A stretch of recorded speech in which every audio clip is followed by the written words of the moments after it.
Hello, నమస్కారం అక్క గారు. నమస్తే. అక్క మేము ఖమ్మం జిల్లా అక్క డిఎస్సి ఆస్పిరెంట్ మాట్లాడుతున్నాము.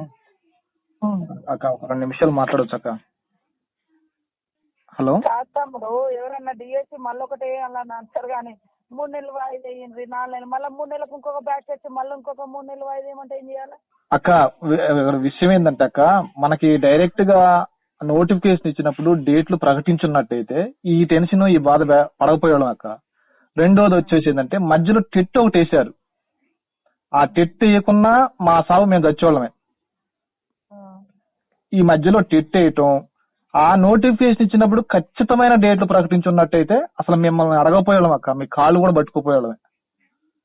ఈ రోజు మేము ఎందుకంటే జులైలో జరుగుతీ అని తాత్కాలికమైన డేట్లే అని నోటిఫికేషన్ లో మెన్షన్ చేశారు. ఇది ఎందుకంటే అక్క, మీరు ఎన్నో సమస్యలు జులైలో జరుగుతుంది అన్నప్పుడు జులైకి అయితే ప్రిపేర్ అయి ఉంటారు కదా అక్క వాస్తవమే, మీరు అన్న మాట వాస్తవమే. జులైలో జరుగుతీ తాత్కాలికమైన తేదీలని ప్రకటించారు. ఏది నోటిఫికేషన్ లో. ఓకే, అంతటితో ఆగినట్టయితే ప్రభుత్వం సంతోషించోళ్ళమే. మధ్యలో ఏప్రిల్లో టెట్ వేశారక్క.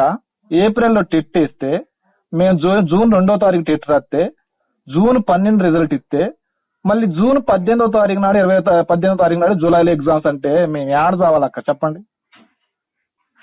ఇంకో విషయం ఏంటంటే, ఆ దరిద్రుడు కేసీఆర్ చేసిన 2023 సెప్టెంబర్లో నోటిఫికేషన్ లో కనీసం పోస్టులు లేవు. పోస్టులు లేక మేము దాన్ని చదవాల. మన ప్రభుత్వం వచ్చిన తర్వాత కొన్ని పోస్టులు 6,000 పోస్టులు కలిపితే కొన్ని పోస్టులు వచ్చినాయి. ఈ పోస్టులు వచ్చిన తర్వాత మధ్యలో టెట్ ఒకటి అయితే టెట్ రాసుకొని పాస్ అయ్యి ఇప్పుడు డిఎస్సి ప్రిపేర్ అవుదని కూర్చున్నాం అక్క. మీరు తలుచుకుంటే అంత అక్క ప్రభుత్వం ఎందుకక్క మానసికంగా ఇంత బాధపడుతున్నాం? ప్రజల ఆకాంక్ష 10 ఏళ్ళ నుంచి చదువుకొని ఉండి ఉద్యోగాలు రాక వాళ్ళ ఏజ్ అయిపోయి వాళ్ళందరూ మీకు ఇంకొక డిఎస్సి కూడా ఛాన్స్ ఉంటుంది కానీ మరి వాళ్ళ ఏజ్ అయిపోతే వాళ్ళ బతుకులు అక్క. మా ఏజ్ అయిపోతుంది అక్క. నేను 3 నెలలు అనేది ఒక 3 నెలలే కాదు. ఇప్పుడు ఈ దాదాపుగా మళ్ళీ ఈ ఇయర్ టీచర్లు ఎవరు ఉండరు ఇక. మళ్ళీ నెక్స్ట్ జూలైలో టీచర్లు వస్తారు అక్క. లేదక్క, మేమేమన్నామంటే మాకు 3 నెలలు వద్దు, 45 రోజులు ఇవ్వండి. యాజ్ పర్ గవర్నమెంట్ రూల్స్ 45 రోజులు ఇవ్వండి.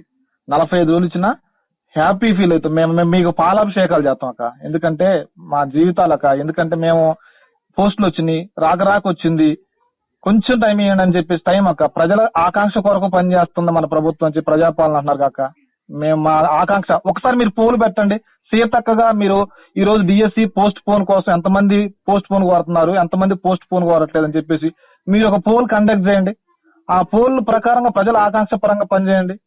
మేము కాదంటలేదు. ఇప్పుడు ఏంటంటే అక్క, మేము మీరు ఏ విధంగా పెట్టినా రాస్తాం, కానీ ఎంత మనుషులు ఎంత తిట్టుకుంటా రాస్తారంటే అది మీరే ఆలోచించండి అక్క. ఎందుకంటే వచ్చిన ప్రభుత్వాన్ని 10 ఏళ్ల పాటు మళ్ళీ మీరు చల్లగా ఉండాలి, మంచిగా పరిపాలించాలి, మళ్ళీ మీకు మేము సపోర్ట్ చేయాలి అన్న ఆలోచనతోటి మేము ఉన్నాం అక్క. ఇప్పటికీ మీ మీద గౌరవం. ఎందుకంటే ఇంకో విషయం ఏంటంటే మీరంటే ఇంకా మాకు చాలా అభిమానం కూడా.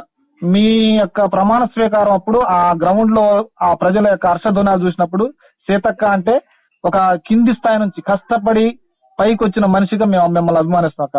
ఆ పేద కుటుంబాలక్క మాయి, మారుమూల పల్లె గ్రామాలు, ఖమ్మం జిల్లాలో పేద కుటుంబాలు మాయి, రోజు పని చేసుకొని పోతేనే బతికే కుటుంబాలు. ఇద్దరం భార్య భర్తలు పెళ్లి చేసుకున్నాం, ఇద్దరం భార్య భర్తలు ప్రిపేర్ అవుతున్నాం. కనీసం కొన్ని రోజుల పాటు ఇద్దరు ఎవరికైనా జాబ్ వచ్చినా గానీ మా జీవితాలు మారుతాయనే ఆలోచన అక్క. రెండోది ఏమీ లేదక్క. కానీ ఇక్కడ ప్రిపేర్ అయ్యేది కూడా ఆ పోస్టుల కోసమే అక్క. జాబ్ వచ్చిందని మా తల్లిదండ్రులు ఒక జాబ్ వచ్చిందని ఆశ.